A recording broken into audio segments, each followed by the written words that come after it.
Samantala, armado ng mga speed laser gun at camera, hinuli ng mga tauhan ng MMDA ang mga nagsaserong driver na dumaraan sa kahabaan ng Commonwealth Avenue. Mas pinahipikil ng MMDA ang pagbabantay dito ikat sa itinuturong na clear highway. Wala rin silang sasantuhin ang pipiliin oras na lumabas sa batas trafiko.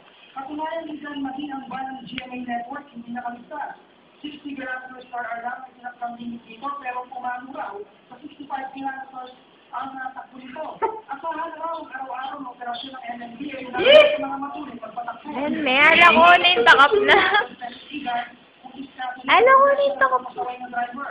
Ang ilang nahulit driver na ulat ng kilometers. Pasimpliya pala, may pasimpliya.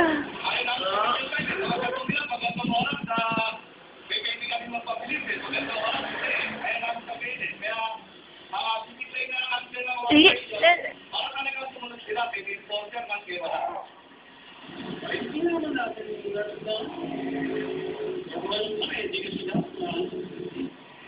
Higan sa mga oras nito ay may 6 na pribado at pang-usinong sasakyan na ang nasisitan dahil sa speeding.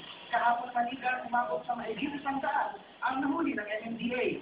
Yan ang unang balita mula rin sa Commonwealth Avenue, balik sa Iwagan. Maraming salamat sa radio. Magpapalik po ang unang area.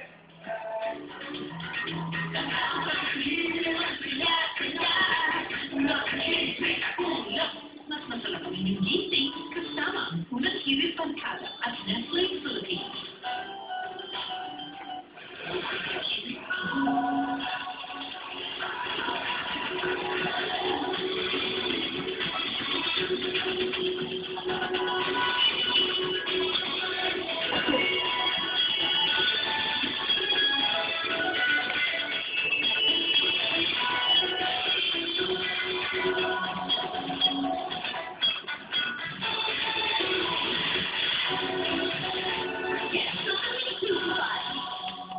Umaani ka ng ganda points sa umaga kasama ang unang hirit at juicy cologne.